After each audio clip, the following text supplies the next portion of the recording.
Hello, and welcome to the Dr. Rebecca Baxt podcast. I'm Dr. Rebecca Baxt, board-certified dermatologist, and I'm here to discuss with you all issues relating to the skin that you're in. In this podcast, we will tackle the topic of the day quickly to get you the take-home points that you need. After listening to an episode, you should be educated about the topic and able to fix the issue yourself or well prepared to ask the right questions at your next dermatology appointment. Let's get started. Hello, listeners. Today, I'd like to talk about a topic that is near and dear to my heart, and that is Medi-Spa complications. As I'm sure you know, there are Medi-Spas everywhere, and they keep multiplying. They are on every street corner in cities. They are in suburban strip malls. They are really all over the place on Main Street, in towns. And I'd like to talk about the types of complications that I see and how I handle them. With the increasing number of these Medi-Spas all over the country and more people going into them and having cosmetic procedures done, it is inevitable that there are going to be more complications.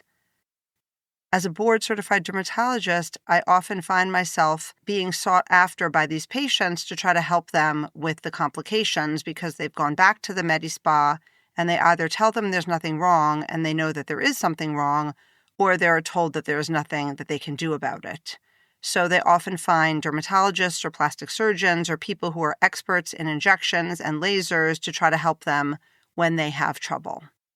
I'm not saying that myself or any other board-certified dermatologist or plastic surgeon is perfect. However, we are trained for dermatologists in the skin, hair, and nails, and we have lots of experience, and we understand how to reduce the risk of complications and also what to do if a complication happens. The doctors, physicians' assistants, and nurses that typically staff Medi-Spas are by and large trained at weekend classes and have much less experience. Some of them may develop good experience over time, and not all of them are bad, just like not all board-certified dermatologists or plastic surgeons are good. But statistically speaking, it does seem that the complication rate from Medi-Spas is higher than having these procedures done by experts. So I'd like to discuss with you some types of cases that I see and how I try to help these patients. I'm going to talk about a few specific cases and then some general things that I see. First, I'd like to talk about a specific case, a patient who got BBL done, which is broadband light, at a Medi-Spa from a nurse who burned her arms. She had big rectangular blocks of white areas that looked very odd against the background of her sun-damaged skin. She went back to the Medi-Spa and the nurse offered to also burn the other areas to get it to match. The patient smartly left the Medi-Spa and came for a consult with me, and at the time her arms really looked pretty awful. She had her daughter's wedding coming up a few months later. I was not really sure that I was going to be able to fix this, but if I was going to be able to help her, it was going to be with repeated Fraxel lasers of the whole arms. I told her no guarantees, but she wanted to try, and so did I, and we did a few Fraxels in a row once a month, and it was about 90% better, which was amazing. I was so happy, and so was she. I would say this is lucky that I was able to help her and that she did not mind paying for repeated Fraxel treatments to fix her poor results from her BBL at the spa. But it did end happily. She was able to wear a sleeveless dress or short sleeves to go to her daughter's wedding, and it was no problem. I'd like to talk about another patient who had fair skin, who had Morpheus done to her legs, and was left with redness and hyperpigmentation all over her thighs in little squares or circles. I can't remember whether it was squares or circles. She was very upset, and she went back to the practitioner, the nurse at the spa, who told her that it would eventually go away. But meanwhile, she cannot wear a bathing suit or shorts all summer, and she has little kids, and that is hard to never put your legs in the sun. She was very upset because she wanted her legs to look better, and instead they look worse. And while I agree with the practitioner from the spa that the marks will eventually go away, I offer the patient V-beam laser to try to reduce the redness, and then once the redness is reduced, we can do chemical peels to try to reduce the brown. And we are starting on this process now, and I'm sure that she will be fine, but complications like this can happen to anyone. It just makes me sad that the spa did not offer her any treatment to try to speed it up. the patient was very upset because she asked for a refund because she did not want to go through with her third treatment of a package, and they refused to give it to her. I think that that's bad business practice, and it just makes me sad that people have to go through situations like this. And again, not the end of the world. It's going to be better, but it's going to put a real damper on her summer activities, and the patient is very upset about it. Now I'd like to talk in general about filler complications from Medi-Spas, because there are many. And most of the time, it's fillers looking bad and needing to be removed. And as long as the filler was made of hyaluronic acid, I can usually help patients with this. I often recommend that they try to get the Medi-Spa to remove it for them, as that would be no charge for them, but they often want me to fix it because they have lost faith in their injector at the Medi-Spa, and they don't mind coming to me to do this. Then I request records, and the patients usually have a really hard time getting the records from the Medi-Spa. I don't understand why this is the case. As a doctor's office, I follow the law, and when patients ask me for copies of the records for any reason whatsoever, we provide them. Sometimes there's a fee depending on how large the records are, but often the Medi-Spas just ignore the laws and the requests, and the patients have a hard time getting their records, which makes it much harder for me to help them. Many fillers are removable, but some are not, and so it'd be good to know what the filler was before we try to dissolve it. But most of the fillers that are FDA approved in this country are made of hyaluronic acid, and they are usually dissolvable, so I can often help these people, but it's not guaranteed. If I am going to embark upon helping these patients, we try to get records. I will help them even without the records. We try to dissolve the bad-looking filler, and then we reassess and decide if anything else needs to be done. And I think that this is why so many people are afraid of fillers, because they see the bad results in their friends and neighbors and celebrities who just look unnatural and overdone. And this is not the filler itself per se. This is the fault of the injector, who just does not have a good cosmetic sense or an artistic eye. And they are just treating often all the patients the same way that they learned in their weekend course. And everybody is not the same, and they often do not understand how to individualize treatment plans. Luckily, a lot of these problems are reversible. I'd also like to discuss bad Botox, and that is also common from Medi-Spas. Again, it just doesn't look right.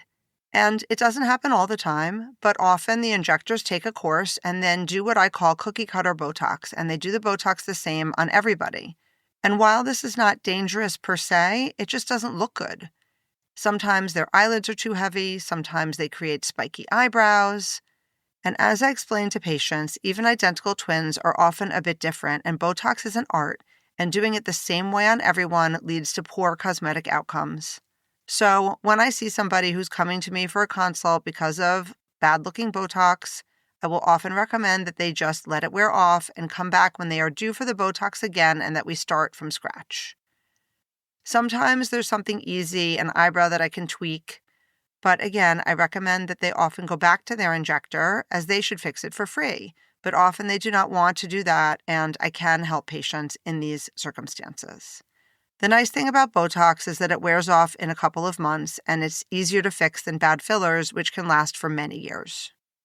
The last subject that I'd like to mention is ineffective laser hair removal. I cannot tell you how many patients I have seen that come to me and they say, I had 10 treatments, a big package at the spa. I went every month and it didn't work. And I just have to try to prevent myself from laughing, because it's really not a laughing matter. But this is literally ridiculous. Doing laser hair removal every 4 weeks makes no medical sense whatsoever, and so many spas do it on this schedule for reasons that I do not understand. Laser hair removal only works on hairs that are in the growing phase, and so depending on the area of the body, we will usually do laser hair removal every 6 to 8 weeks. That is definitely not once a month. Some body parts I will do every 2 to 3 months. The only area that I will start every 4 to 6 weeks would be the lower face, whether it's male or female for sort of the beard area, but we quickly extend the time between treatments. As soon as the hair starts getting better, we extend it from 6 to 8 weeks. Then we go from 8 to 12 weeks. Then we go from 12 to 16 weeks. As the hair gets better and better and there's less and less growing, and it grows slower and slower, we move the treatments further and further apart. So the best that I can say about these patients who are getting these monthly packages is that they're having treatments done when there's no hair growing, and so it's not effective. And so I don't know what to say. I just have to start from scratch with these patients, and it's really too bad that this happens. And again, no true harm done, but a lot of money and time and effort spent for ineffective treatments. So, in summary, if you are having cosmetic treatments, while the Medi-Spa might be around the corner, and maybe they have a Groupon or an introductory discount, as I say, and many people say, you get what you pay for. I would say the complication rates do seem to be higher when non-experts are doing the treatments, and unnatural-looking results are also more common. I recommend trying to find a great board-certified dermatologist or a plastic surgeon who does their own injections, doing research on them, checking their reputation, as well as their before and after photos, checking how they look themselves if they inject themselves, how the people in their office look if they inject the people in their office. If you have friends who have had things done, it's always good to see who they're going to if they are willing to discuss it with you. And if you're not comfortable with your research and what you see, don't go there. You can get more than one opinion. I would also say do not be afraid to ask the injector how many times they have done the procedure. Also, what kind of complications they have seen. If someone tells you they've never seen any complications ever, I would say for experienced injectors, that person is usually not telling the truth, or somebody just doesn't have enough experience, because there are complications from all of these things, whether it's broadband light, or laser hair removal, or Botox, or filler, or whatever it is. There's always a potential downside, and you should know what the downsides are before you do the procedure, and you should make sure that whoever's doing the procedure knows how to help you or fix the problem should something bad happen. I hope that was helpful. Thank you so much for joining me today on the Dr. Rebecca Baxt podcast. I'm Dr. Rebecca Baxt, board-certified dermatologist. I hope this episode was informative and that you enjoyed listening. If you found this podcast useful, please give us a 5-star rating wherever you get your podcasts. It helps others find us so we can help them too. Just a caveat to remember, this is not medical advice, and please see your dermatologist or doctor for questions pertaining to your specific situation. I look forward to talking with you again in the next episode.